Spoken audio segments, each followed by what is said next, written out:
Great. Hi everyone, I'm Mel. I'm just going to start. Jamie's going to give you a bit of an introduction, and then I've just got a PowerPoint to take you through some of the basics, and then we'd love to have some discussion and feedback from you. Hi everyone, I'm Jamie. So just a quick introduction to SOS-UK.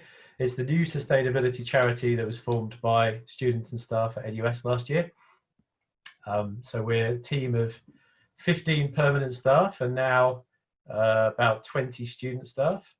And we run projects and programs that some of you will be familiar with. We've got some new and exciting programs, campaigns, such as Teach the Future, just trying to change education policy, and Mock COP, which is showing what would happen if young people ran the COP. We're doing that this year in the void filled by the postponed COP. But this campaign really, we're going to be as brief as we can with the presentation so we can get to some questions and comments from you all. This campaign we've set up because it's quite difficult to tell how ambitious an institution, a university or college, is being with its carbon reduction commitments because it's not comparing likes with likes. So some people have different baseline years. Some people have different end years. Some include scope 3, some include parts of scope 3. Some have science-based targets. And even if you know what you're talking about, it's quite difficult to understand who is being genuinely ambitious, let alone the poor students who are just interested in fighting for more progressive leadership from their institutions. So the idea behind it was to come up with a way that students can look at and see whether they need to give their institutions a little nudge. And that really is the purpose of the campaign. It's to shine a light on maybe the third or so, if we think there's 140 or so universities and plenty of colleges, we think about a third of the universities haven't got publicly stated carbon reduction commitments. And it's to encourage the student officers in the students' unions and the student activists, and indeed some of the staff activists, to see what they can do to support the institution. So this isn't a sort of naming and shaming exercise. It's more about helping the sector close the gap between those who are really leading on this stuff and are well supported and well funded, and those who are struggling because they haven't got senior leadership support, buy-in or budget. So it's our little way of helping empower students to know where to focus their efforts, and indeed us as a student union movement as well. At the moment, it's SOS-UK and NUS who will be fronting it, but we're really hopeful People and Planet will come on board. They seem quite interested. So between the three of us, we'll have a project that over the next year or so helps students identify what their institution's carbon reduction commitments are, and where necessary, see how they can support for a raising of ambition for those that haven't quite got their act together in terms of having a publicly stated commitment, or one that indeed is ambitious enough. In time, I think that we will evolve it so it becomes about progress towards those publicly stated commitments. So at the moment, our target is within a year or two, every university and college has a publicly stated commitment. That is the outcome we're heading towards. And if, as and when we get near to that target, we'd quite like to start looking at the plans, looking at the emissions reduction curves, and then reformulating the calculations, again, based on how ambitious people are and how realistic they are. Because we don't want loads of universities and colleges to set targets which are not going to be delivered, or indeed are not achievable. So I think that's by way of introducing SOS-UK and where the projects come from. I would say that I'll hand over to Mel to finish off. Mel is leading our new Invest for Change work, which is funded by Friends Provident Foundation. It's on the back of all the great divestment work that People and Planet we've done. We've got over half of universities and colleges to commit to divestment, which is great. But actually, a lot of that money hasn't moved, and if it has moved, it's moved from one pot of listed equities to another one, you know, without fossil fuels with fossil fuels to without. And we're hoping through Invest for Change to do something a bit more transformational with endowments and actually repurpose them into impact investments, or indeed on campus investments, to help reduce emission curves even quicker.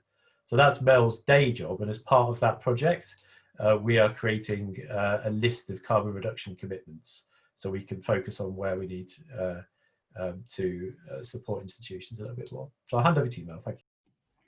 Great. So I'll just share my screen. Hopefully everyone can see that. So as Jamie just explained, we're collecting and scoring university and college targets. The specific data that we're collecting is the target. So for example, net zero carbon by 2030, what the target covers, which scopes, offsetting plans, including which scopes institutions plan to offset, and also using gold standard accredited schemes. Whether or not the target is science-based, however, we're not scoring that. We're just collecting that information so that students or staff could see if that's the approach that's been taken, and then also if there is an action plan in place. As Jamie explained, we're currently scoring them on ambition, and this is so that we can spend the first kind of year collecting that data. So through my research currently, we haven't found that many universities have comparable targets or targets that are set out in the way that we've kind of will go through in the expectation, but also the kind of leading institutions on this are setting targets. So we would like to collect targets which are almost standardized and can be compared in the way that we hope is the best way to set targets. And then we'll focus later on progress and implementation. Just to say, we have a survey that's going to be going out with this. So we plan to have institutions updating us, or if needed, correcting our data through this survey. It's a quick survey, it'd take like 5 minutes for somebody who works in this area to fill in.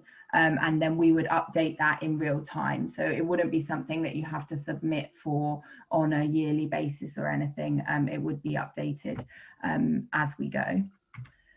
So we've created a statement of minimum expectation to help with this work, to, I suppose, influence universities and colleges in this work, so that this is kind of what we're scoring on.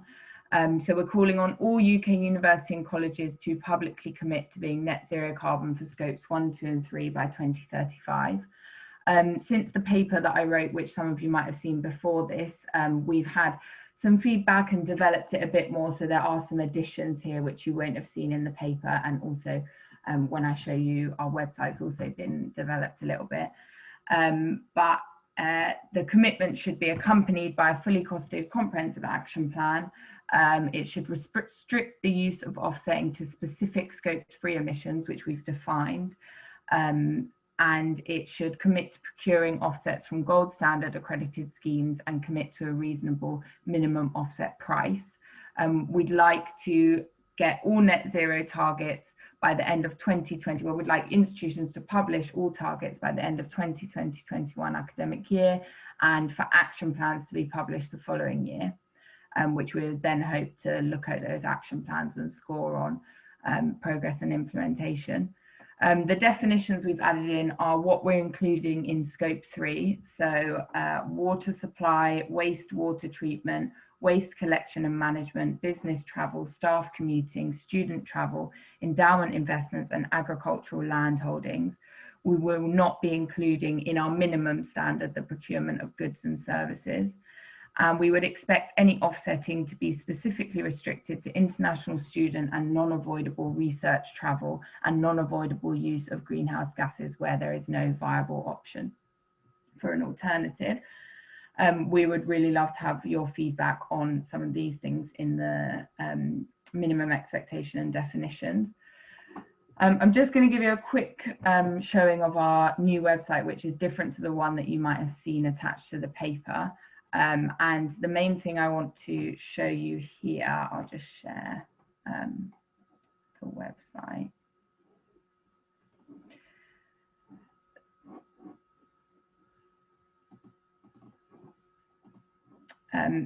Hopefully you can all see that.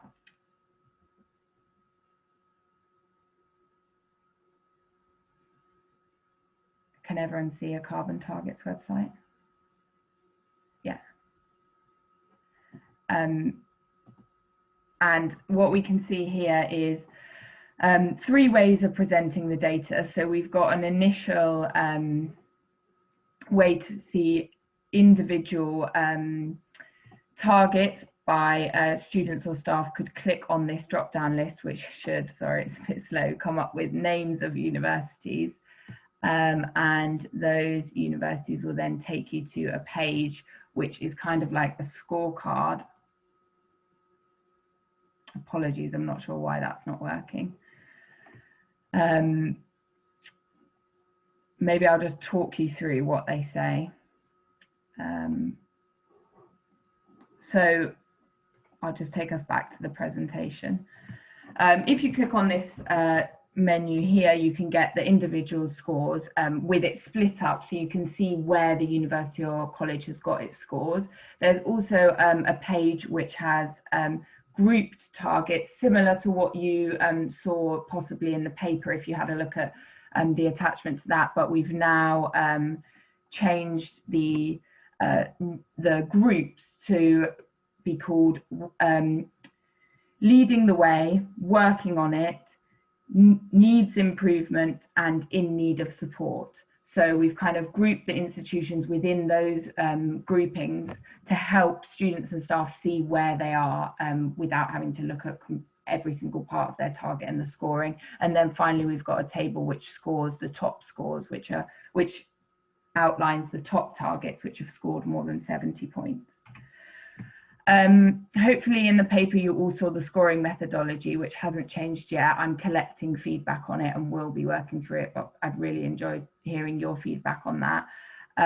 As you can see, most of the score is made up of the kind of classification of the target, so 0 carbon, net 0 carbon, or a reduction.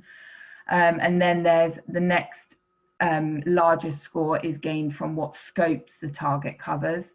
And then it looks at what the target will offset and the commitment year, that those can both get you up to 10 points. And then finally and also the action plan. And then finally there's 5 points if you are committing to gold standard offsetting. So just to show you how the scoring works, the minimum expected target that we've put out is a net 0 carbon target by 2035 for scope 1, 2, and 3, with gold standard offsetting for specific scope 3 and an action plan, and that would get you 100. And so here on the screen you can just see a few institutions and how they got to their target. So some key areas for feedback that we're looking for are stuff on the statement of minimum expectation, the scorings, and the website. I can copy this into the chat box or leave this up, whatever's most helpful. And we can have a look. We can also go back to other slides if that's helpful. I'll leave it up for now. So I suppose we'll hand over to people that would like to give some feedback. That can be overall or on these specific points. Whilst I'm sharing the screen, I can't actually see the chat box. So if somebody, I know some things came through. So Jamie, maybe if you wanted to go through some of the notes that came through on the chat box first. I'll go through the questions. So I just wondered if you can reiterate one of the first questions was why are you not recognising progress now? So that's just, well, we wanted to spend some time collecting those targets. I suppose it's just that we were taking the first step here to collect the targets and base them on ambition, because we didn't find it very easily accessible to get a large range of targets and progress and measure that. I also think that it's, from speaking to students, the thing that they are interested in is the progress and implementation, but they haven't yet seen the targets being set to the expectation that they would like to see. And so that's one of the reasons why we're focusing on that ambition first. Okay, so the next question was, why have you chosen 2035 as the year? So 2035 is chosen through kind of a process which started as choosing 2030. I know that is what students would like to call for. However, from speaking to various people working on carbon targets at universities, if it didn't seem at all viable to get a 2030 target, including scope 3. But we wanted to make sure that we were pushing for the inclusion of scope 3. And so the target really is a zero carbon target for scope 1 and 2 by 2030, and then a net zero carbon target by 2035 for scope 3. That's kind of the ideal target that we came to. And so I just put that into one target to make them all towards a 2035 target. Okay, there's also lots of questions about scope 3. One question is, why were procurement emissions excluded? Why were what emissions excluded, sorry? Procurement. Well, yes, so this is, again, this is a minimum expectation, and we wanted it to be as inclusive as possible, given there's a range of organisations, from institutions with large and well-established sustainability teams and healthy budgets, all the way through to those with minimal staff and very little budget, including in FE. So we felt we were trying to make something which was achievable. And remember, we're after a carbon reduction commitment that meets a specified standard by a certain endpoint date. So we felt that adding in procurement made it unachievable or would delay progress. So that isn't to say we don't want that to happen. It's just to say, for the purpose of this exercise of getting every institution to commit to a target by a certain date, it would be easier for us to do it that way. And then there's another question about if offsetting is only allowed for international student non-avoidable research, but offsetting will be needed for all other aspects of scope 3? Yep, I think I popped a message back on that one in the chat, but we're happy to, this is a feedback thing, we haven't launched it yet. It's a development site that Mel showed you. It's obviously still got some bugs we've got to sort out. So we're very happy to amend the narrative to something that's reasonable and sensible. If we think that other stuff will need offsetting other than the ones we've listed, then we'll of course put that in. We need to know what that is though, because obviously we're not the people who have done, have got the in-depth knowledge that some of you have got. Okay, the next question was about what consultation has been taking place with the FE sector. Well, that's a good question from Stephen. Probably the answer is not enough, but we're happy to continue that. We've developed it quite quickly from sort of a concept, I suppose, only 6 to 8 weeks ago through to the work that Mel's done now.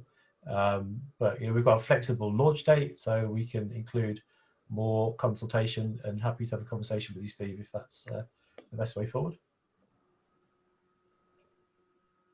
Yeah, and we can work with you on that as well, Jamie. Simon from Durham asks, will green tariffs be allowed to claim zero emissions for electricity and gas?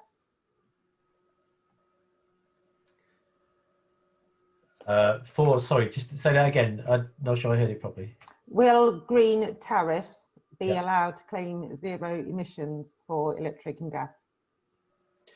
Well, at the moment, we're not going into that level of granular detail, because what we're after is a commitment to be net zero by a certain date to meet the specification that was in the statement of expectation.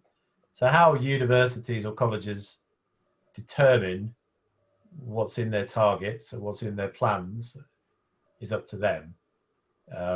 What we're looking at is whether they've got a suitable target at this stage.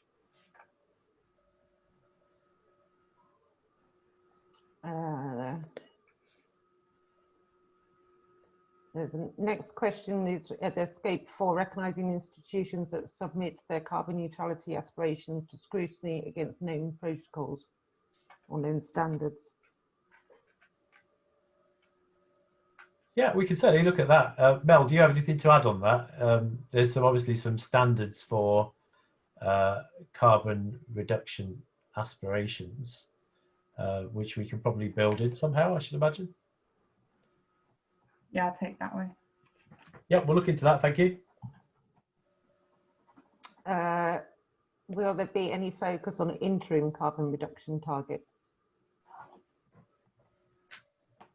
Again, we could look at that. I don't know whether that's what, I mean, it'd be helpful to know if that's what many people are thinking of doing.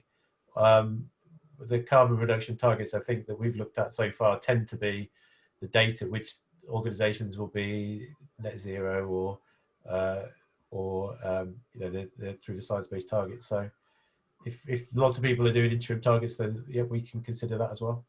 I think perhaps, Jamie, that would probably develop when you kind of go in year 2 and 3 in terms of when you're actually looking against progress against those targets. That's where the interim targets probably would come into play. Perfect, thank you.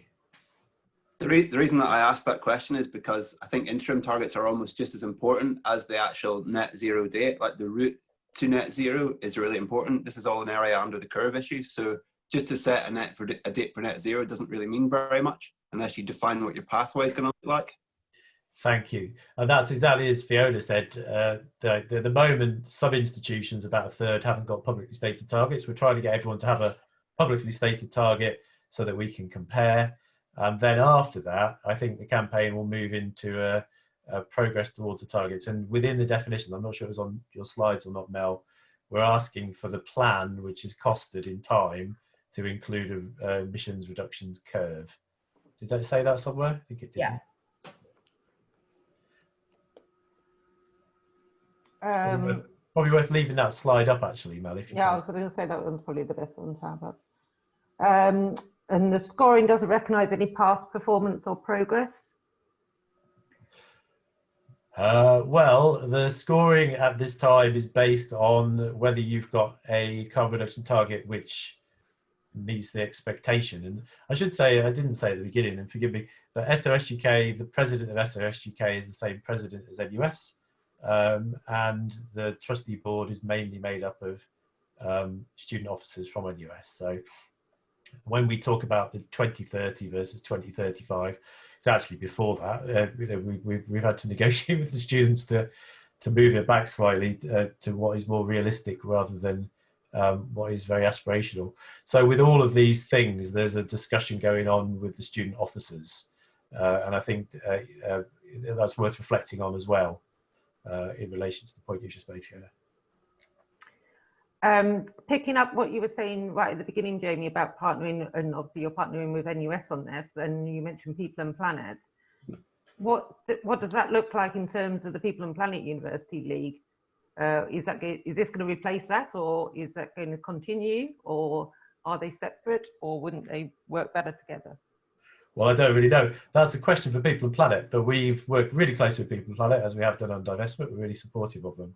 What they do with the University League is up to them. The University League strength is it's much broader than just carbon. And what we're trying to do is choose a way that students can compare carbon reduction ambition. So this is a very small part of what is the University League. It might be this can feed into the University League. It certainly isn't designed to replace the University League. And there isn't, with this, it's a rolling scheme. There isn't a deadline. You haven't got to submit something to us by. We're just trying to, actually, Fiona, the start of this, I should have said, the start point of this project was actually the EAUC, when you had your list of carbon reduction commitments, which was partial. And we wondered, what about all the things with this blank? So we're trying to create a comprehensive list of carbon reduction commitments, which I think will be a benefit not only to students, but to staff within the sector as well. Okay, Joe, you've got a lot more questions about offsetting, and I don't know if you want to come in and explain that one. Joe Chamberlain, sorry. Yes, thanks, Fiona. I think there's a challenge of combining scope 1, scope 2 and scope 3, because it comes back to the comparing apples and pears. I mean, in order to achieve net zero in scope 3, you're going to need to be able to use offsettings for all aspects of it, because there is no zero carbon way to provide any of the scope 3 categories.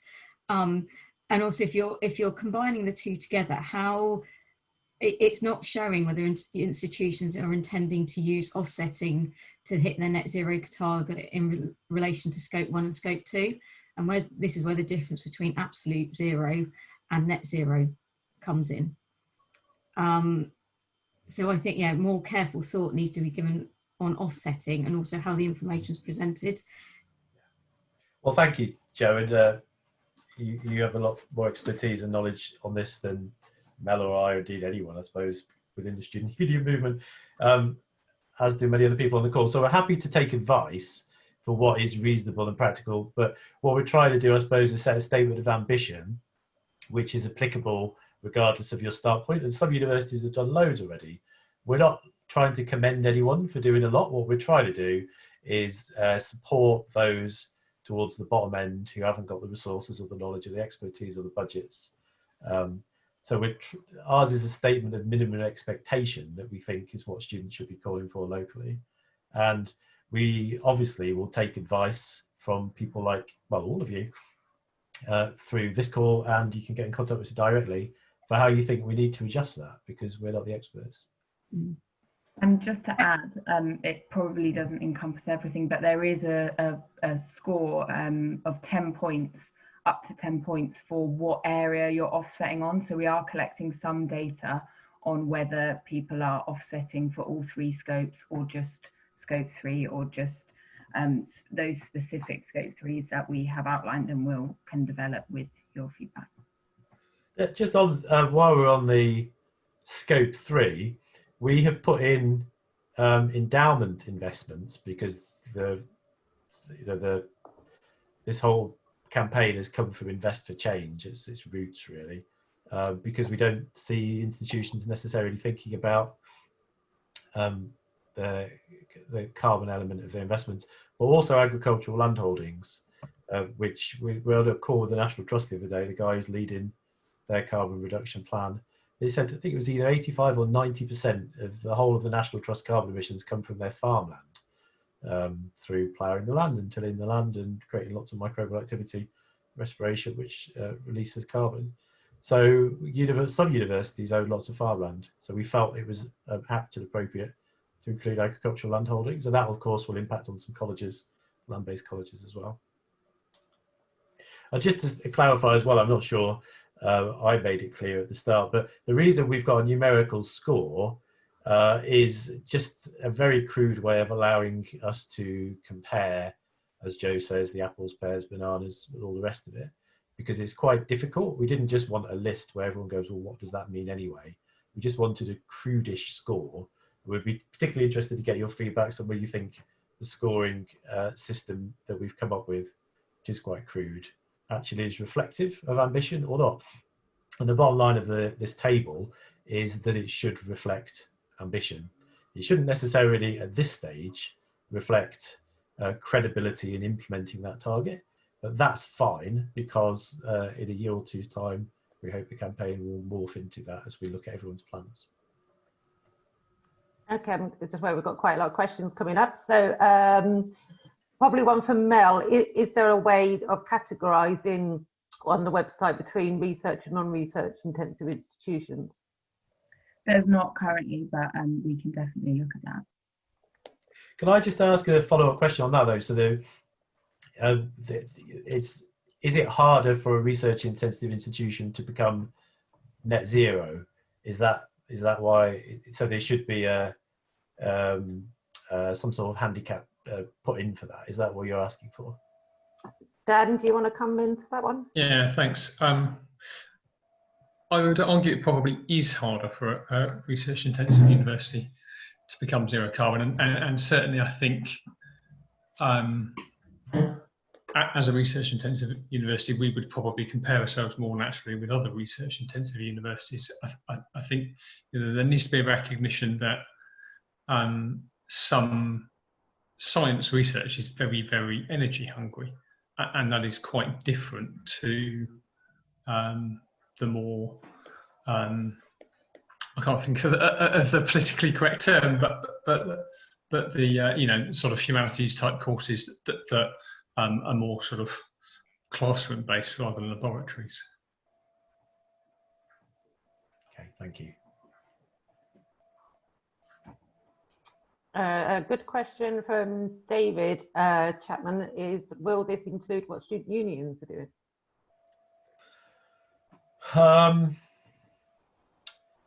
No. Well, it will on the basis that they are part of the campus community and they mostly get their utilities from the institution. But this isn't, universities use such a minuscule amount of resource relative to the parent institutions. We could do something similar for student unions, but the bigger win here is to help students make sustainability a choosing factor and ambition a choosing factor in where they choose to study, and also deciding whether or not it's worth them campaigning for this at a local level. Sorry, can I just add in on that? The reason for asking the question is obviously to have the whole we're working together sort of aspect to it, not just a case of the students going, well, it's all down to the university. Sorry, I don't need to do anything. Yes. Well, let's take that away as an action, and we'll see how we can build it into Green Impact, because Green Impact student unions engages about half of all the HE student unions and quite a few of the FE. So we'll look into that. Thanks, David. Charles has got a good question about will you be providing definitions for what you class as carbon neutral, net zero? And also I've got an added question about why science-based targets are not receiving a score. I'm going to let you do that one, Mel. Yeah, so we do have definitions on the website, which I would have shown you if it was working, sorry. And on that paper, they're the same definitions that are on the paper you were sent out. It has a link to an old, now not used website, but I think you could still see what we've defined things as there. And I've used very general definitions, but it'd be interesting to hear feedback on that. And then the reasoning for not scoring the science-based target was, so initially we didn't collect it, but we thought it was an interesting thing to just collect. It's based specifically on the science-based targets initiative, but not looking at people that have committed to using that methodology to get there. And the reason why we haven't scored it is because it takes quite a lot of, well, from feedback, it takes quite a lot of resources to take that route. So we didn't want to, I suppose, punish universities or colleges that didn't have the resources to take that route. But should they not be able to at least achieve a relevant score compared to a net zero? Sorry? Well, you seem like you're kind of punishing those that have taken the more intensive science-based target route, which is increasing across the sector to go down that road. We're not giving a, sorry, maybe I'm not understanding, which is my fault, but we're not giving a score either way on it. We're just, so I would say that I suppose we're highlighting the fact that they have used this methodology, and so students and other staff can see that that's been used and that the kind of commitment and the time's been taken. We also define what we mean by a science-based target on the website, but we're not taking point. We're not giving points to people that haven't used that route. Just to follow on that, I think there's 2 institutions that we found have got science-based targets, and another 2 or 3 are considering it or planning to use it, which is great. But they would be in the upper bit of the table, because, Mel said there's sort of 4 categories. There's the top 10, and then there's people who exceed our expectation, people who have a target who don't meet our expectation, and those who haven't got a target. Well, if you've got a science-based target, then this campaign isn't really about you anyway, because as I said at the beginning, it's all about levering the bottom end of institutions that haven't yet got publicly stated commitments to carbon reduction. I'm also keen. Sorry, James, can I just add to that? Because if I'm saying by scoring, it's relevant to everyone. I think there are a number of comments in the chat about what's the purpose of scoring beyond, as opposed to just gathering the information together in the table and allowing a student to make a judgment on it. Because by scoring, you are making a judgment about which is the best approach to a carbon reduction strategy. And then you get into the controversial issues, or is it better to be net zero or absolute zero, or have a science-based target, or to include these scopes or not those scopes? And it's pushing all universities down exactly the same route to look at everything, whereas actually, particularly in terms of scope 3, bearing in mind we all have restricted resources, it's about enabling institutions to focus their areas of biggest impact, or where they can have make the biggest difference. Thanks, Joe. That was also something which we got fed back to by the Scottish call we did a couple of weeks ago. The intention isn't to publish the scores. The intention is to publish the category you're in, and then you'll be listed in alphabetical order, with the exception of the top 10 scores who we want to celebrate. So it isn't a league table. You won't ever come bottom of it. You'll be classified as haven't got a target, have a target, it's not up to the definition which NUS and SOS have set, or have a target and it meets that definition. The answer to why we've come up with a numerical system is because it's quite complicated to present that in a table, which would mean, in our view, would be easily accessible to students who very often want to look at something on their phone and quickly get to the bottom of something. Andy makes a good point. Andy, I don't know if you want to come in about asking about what the key audience is for this and what demand there is. Mel, do you want to deal?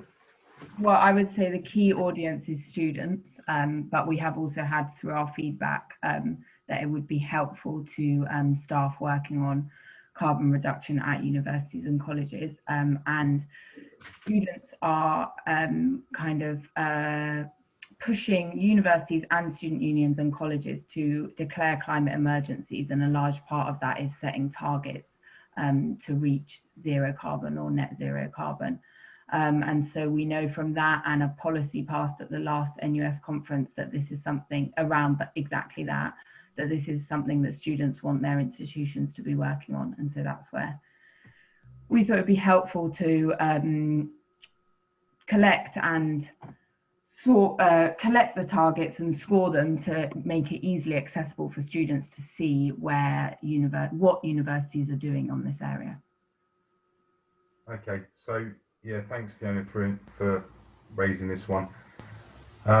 Yeah, I get that. I'm really, you know, I've always been very positive about the fact that we should be transparent and listen to the student voice, and that's fine. I just feel my concern, having listened to the conversation, is the crudeness of the scoring and the reality of how things really work in the university sector in terms of at any one point in time. You know, presumably, I think, Jamie, in the narrative, whether it was absolute or whether I sort of read into it too much, but it was this kind of, well, we want students to make choices or inform their choices of where they might study based on a university's commitment to this. And yeah, absolutely. I'd want my kids to be choosing universities that take a responsible approach. But actually, I think you've already said it. It's really difficult to actually get that across in a simple way. And if you take Nottingham as an example, we've achieved a hell of a lot over the last 10 years. That wouldn't be recognised. We're working towards SBT, but we're not going to be in a position to publish that, and probably until the end of 2020. I don't know where that leaves us, and I'm not sure what messages that sends out actually. So my question is about, you know, the demand. There was another question I raised later on, which was about how you might maintain this over time, because my feeling with People and Planet is it was really flaky.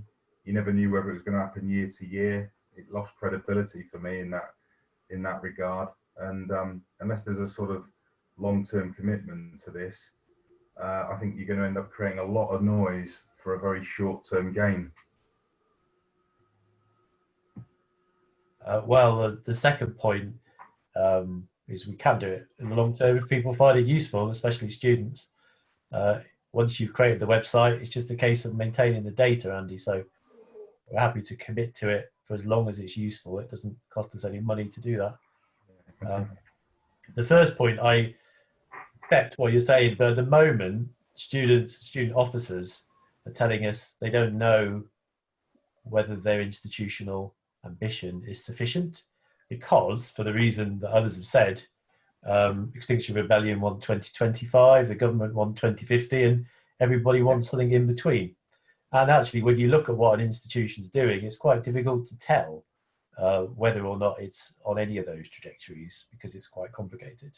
So we are coming up with something which sets out a definition of what we think is acceptable and puts you in a category dependent on that. So I accept that things will change, and that this time your university is may not have it as meet the defined standard that we and our student officers have chosen. But obviously that will change, and we're in it for the long run, and that's a good thing. But I should also say, Andy, it isn't just this one metric. We know that sustainability isn't a choosing factor from our 10 years of the student sustainability survey. For the first time in years, nightlife came out lower than sustainability a couple of years ago, which was a real moment, because normally sustainability comes out bottom of the choosing factor in that survey. So there are other metrics as well. I think someone in the comments mentioned bright green, and there's obviously the University League, and then there's the SDGs ranking, and there's green gowns. People might look at whether you've had a green gown or not, and then there's the SDG code. All these things will contribute to whether students think you're taking it seriously as an institution. But this is a very precision-focused campaign on carbon reduction commitments and ambition, and that leads into a lot of the other work that we're doing, especially with MOCCOP, around carbon reduction targets of what should be deemed as ambitious enough for young people. The other just thing to add is, this is quite simple, but on the website we hope to be able to point people towards the relevant page of their own institution's website, which explains what they are doing. So we might not be collecting data or ranking on that, but we hope to, you know, if you're a student looking up a certain institution, they can easily click through to that institution's web page or information about what they are doing. I've got some questions on some sort of basic things, such as what's the timeline? When are you going to launch it? Will universities and colleges have an option to see their score and review and input the data required before the launch? So we're planning to launch it at the end of this month, but as Jamie said earlier, it's a flexible launch date if we got a lot of feedback that took a lot more work and we wanted to change it a bit more. We're planning to launch it alongside sending out this survey, so that kind of people could look on the website and immediately update their information by sending it through to us. And just on that, it will be a soft launch, so we're not going for press or anything like that. We're just going to put it out there and then start as and when we come across students. For example, next week we've got our first sustainability boot camp for student officers, and then we've got our student sustainability summit in November. We'll just be signposting it as a resource for student officers. How will it be linked? Because you say your main audience is for students that are choosing to go to university or college, which one they would choose. So how is that linked? Because obviously with NUS and student officers, they're already at university or college. Well, yeah, I'm not sure if I said that. Just to clarify, it's for students, of which student officers and student campaigners, student activists, staff activists, and academics might find it a useful resource. But we would like sustainability to be a choosing factor, and this may be one of the resources that students use when they're looking. But we're not planning on pushing it to students at this time. We're going to try and get it right and up to date, and so it becomes a useful resource. And then in time, plug it into all of our various different channels to help promote it. But it isn't going to be like the Green League or the University League, where there's a press release and an article in the Times Higher and all the rest of it. There will be none of that. It will be a resource which we could all hopefully use and make use of, especially students. I think there's a lot of concern over the scope 3 from sort of various people's comments, in terms of by not including all elements of scope 3, then you're tailoring institutions to go only target those areas, and obviously procurement is one of the biggest areas. So by not including that, well, we can include it. We can include everything and include the additions of land and endowments. But what we're trying to do is not add in things that will delay the publication of carbon reduction commitments, because the campaign is to get the publication of carbon reduction commitments. And I would also say, I mean, I'm humbled that people think people might define their plans by what's in our statement. But I don't think that, I have no expectation that will be the case at all. This is a minimum expectation for what the officers at NUS think a university or college should be committing to. And by minimum, it's what you read into that as you will. But this isn't the thing that we want every university to commit to. This is, we want a statement published that at least commits the institution to this. So yeah, all aspects of Scope 3 are important. But I think the procurement one is the bit that's quite difficult for what people have told us to figure out. Most universities already collect that data through the headset tool. Obviously, colleges will not be collected. They do not collect any data within England. Well, the Scottish colleges do, because they said that on the call 2 weeks ago. Yeah, that's why I said England. Ah, sorry. I didn't say that. And I think there's a lot of appetite for much more feedback and wider consultation on this before the launch. Great. Yep. Well, I don't know whether, Mel, you can pop on the slide with your email, and it might actually be worth if you just go back on the website and just scroll up and down so people could see. We haven't published the website yet; it's just a development site.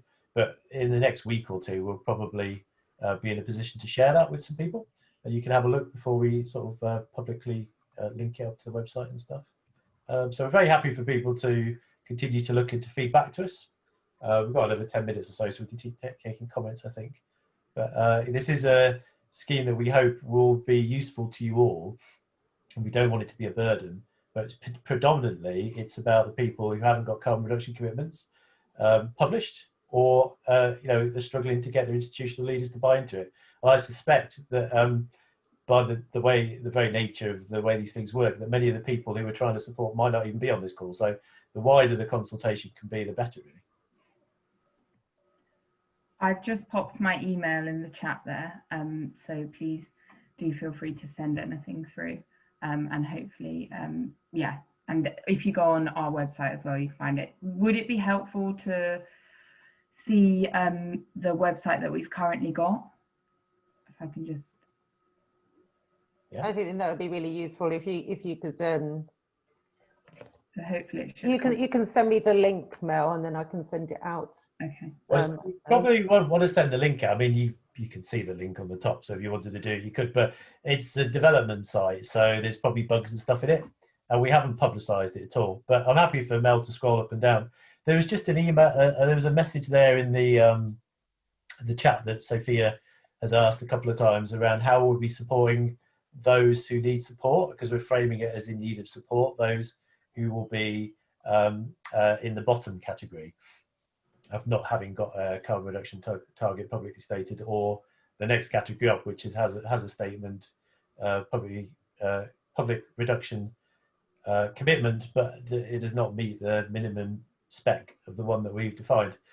The answer to that is we will do what we do with divestment, which is proactively approach the student officers at the Students' Union and the campaigners that we know through our friends at People and Planet and other groups, and see how we can proactively and constructively work to encourage the senior management to take the issue seriously. And that could be through a variety of ways, but the president of Students' Unions very often meet with the vice chancellors and the college principals quite regularly.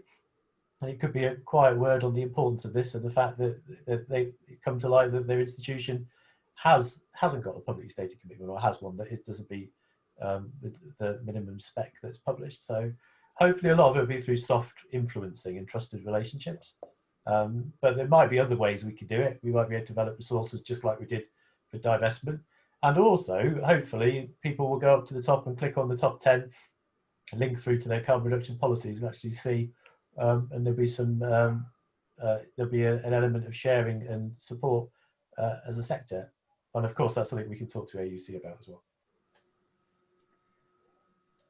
Rachel, Hammer Dwight, I don't know if you want to come on about your question about being fully costed in terms of what's the definition in that?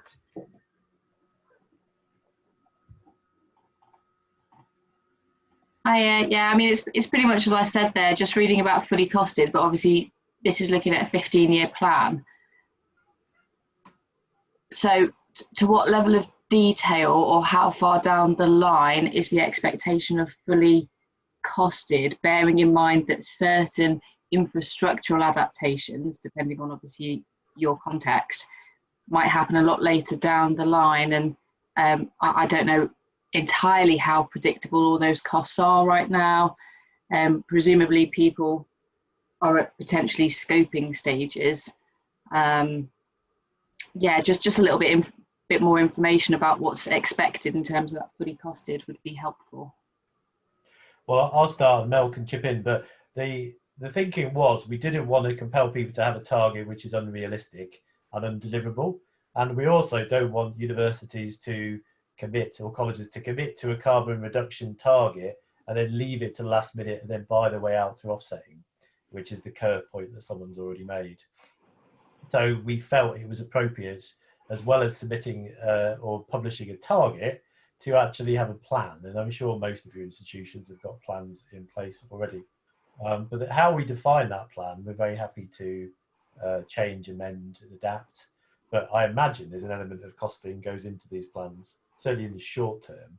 And so Jamie, will you be reviewing each and every plan? Well, not at this stage, no. We're reviewing the targets, because for the first couple of years, it's all about getting everyone to have a target, or a sufficiently ambitious target. As it goes into future stages, there will be an element of looking at the plans and seeing if they meet a minimum definition. But for us, I suppose, Mel, hopefully we concur with this, the priority is not at the moment to be looking at people's plans and seeing whether they're credible or not. The target, that's for something further down the line. At this stage, we're just interested in, have you got a public state commitment, which is quite easy for us to defend. Is that right, Mel? Yeah. Thanks, Jamie. If I'll just show you what wouldn't load earlier, which is the area where we're kind of grouping targets.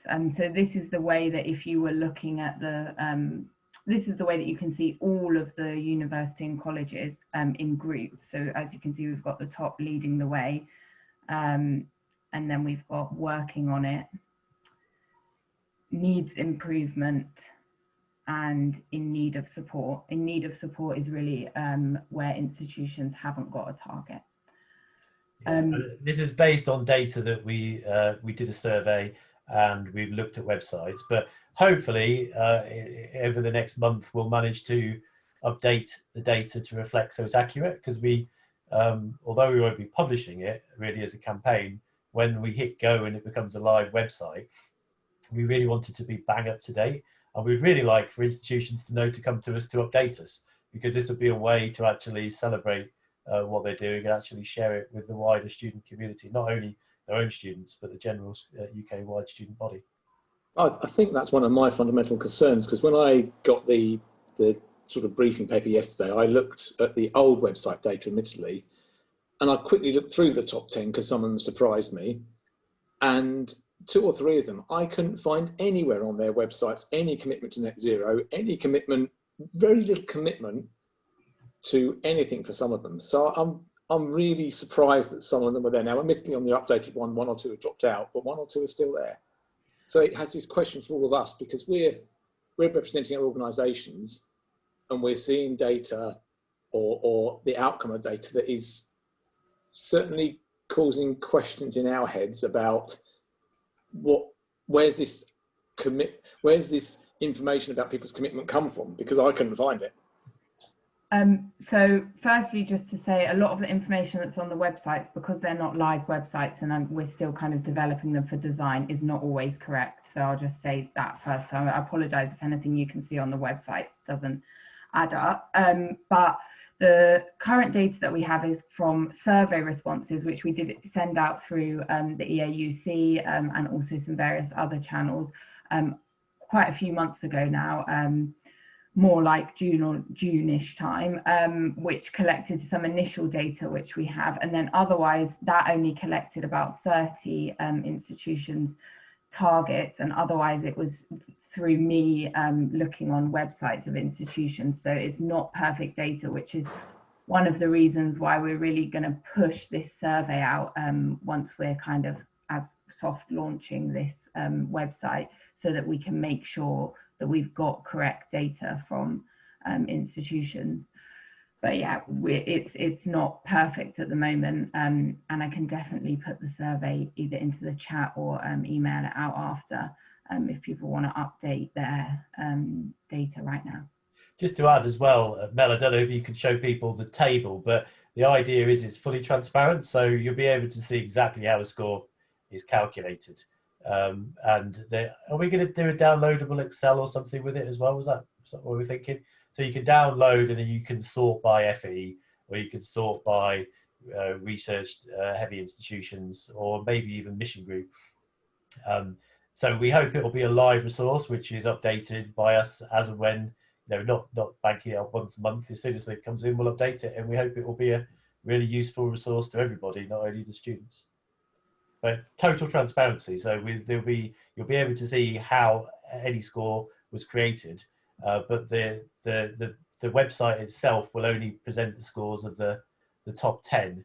Of course, that isn't to stop people from going into the spreadsheet and digging out the data.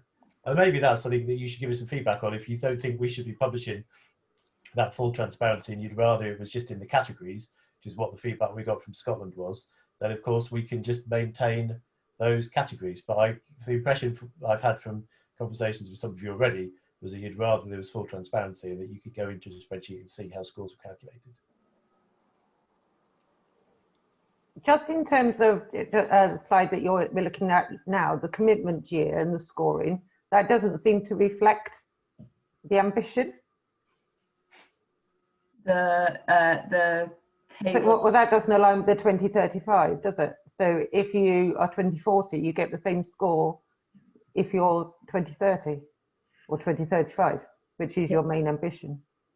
Yeah, so I mean, that is, we'd love to have feedback on that, but basically it's our minimum expectation is not the only way that you could get to 100 points. And that's really, as we've spoken about in this call, about the fact of trying to collect the data and score it as kind of accurately as we can, but also create a simple resource that's kind of easily comparable between targets. So yeah, you could get 100 points without being exactly our minimum expectation, but our minimum expectation is really there to kind of provide a guide as to what we think good looks like, rather than the exact thing that we want institutions to commit to. But in order for ease and transparency for students, do you not feel that that's slightly conflicting? I'm not sure I know what you mean, Fiona. Well, you're saying that your minimum expectation is 2035. Yeah.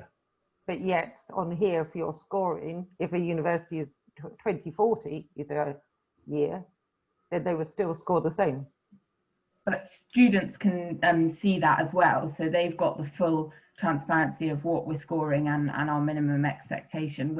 It's an expectation, not the only way that they can get there. Fiona, what we'll do is we'll look at that, because when we first developed this data, it was based on 2030. So we might need to do some finessing. And as Mel said, this is a development site, and there'll be things that we haven't quite, it hasn't been proofed, it hasn't been tested, it hasn't been reviewed, and the data is not necessarily all connected up the way it should do. So we will look at that again. Well, it does seem like that would be completely unfair, because if a university or a college has actually got a commitment to be net zero before 2025, they don't get a score. So how are you awarding ambition there? Well, I think, wasn't that the point? Me and you discussed that, Mel, around whether it was realistic or not to be net zero by 2025, and we felt it wasn't. In which case, we should probably just give them the same score as further down rather than less. But that's something we need to look at, Fiona. And this is a piece of work in development, which we're sharing at an early stage. We're not presenting it as the finished piece of work. So that's one of the reasons why we're collecting feedback. On that point, I just collected the chat feed as well and dumped it into a Word document. So we'll go through all the questions, and if we haven't discussed your point, we'll feed it in. But feel free to email Mel as well. Maybe Mel, you could just pop your email address at the bottom again, because you've given us some brilliant feedback and would like to progress it as much as we can. Okay, I'm aware about time that we're up now. So thank you everyone for attending. And we are just facilitating the consultation with the sector on this. We are not part of the carbon ranking. We will continue dialogue with this, and if you have any further feedback, either you can contact Mel directly or you can come through the EAUC. Thank you very much, Mel and Jamie, for presenting it, and I hope you all have a very good rest of the day. Thanks, everyone. Thank you. Bye.